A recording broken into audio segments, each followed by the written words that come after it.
So Designer is back with another record. I don't really know if this is kind of new, but I think it dropped this year. It's him featuring King Savage, produced by the Show God, and it's called Zombie Walk.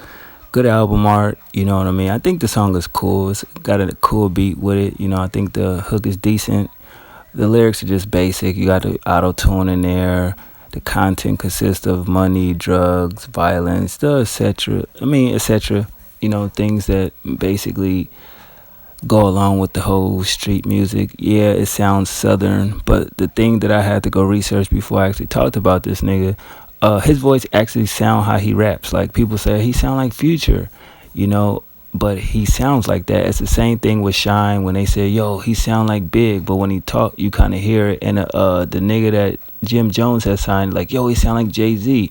I forget his name, but he definitely, he's not rapping like Jay-Z. They voice sound like that. So I definitely feel like now I can just stop. Well, I never once said, I just said he sound like Future because he do, but that's his voice. So no longer will I be talking about every time he drops some shit, he sounds like Future. I don't even think they make the same type of music. You know what I mean? But that's me being, a open ear type of person listening to music. But he's not the first artist from NY to actually do southern sounding music. ASAP did that.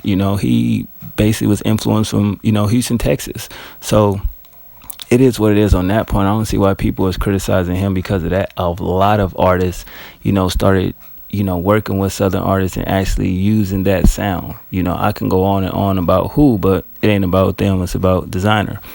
But I think definitely Panda is a way better record. It's a hard hitting record. That shit slap. I actually bought the goddamn song off iTunes. Yeah, it's a good record. A lot of people that I've talked to don't like it. I think a friend of mine, she said she don't even know who he is. She was like, who the fuck is that? My girl, yeah, she just say he sounds like Future. She's really not a fan of it. Every time I play in the car, she just look at me. But I like it. I think it's cool. But this joint right here, it can grow on you. I listened to it twice and it's cool. Once you get over the fact that Future, you would rather go listen to that, but you got to give some artists a chance, you know what I mean? But I don't have a problem with the record. I think the production could have been a tad bit better. He should have got a notable artist, seeing how he on good music. It would have been dope if he had LaFleur on there, you know what I'm saying? But I'm quite sure that they'll work together in the near future. And hopefully he start getting some Kanye production, because I definitely want to see, since Kanye signed him, I don't want to make it seem like he just signed him for bullshit reasons. If you really signed him as an artist and he on your label, I want to see some things come from this signing of Designer. But other than that, just my take on it. It's a good record. I give it a 3 out of 5 at best. Y'all let me know what y'all think about it, and I'm going to holler at y'all tomorrow. 1.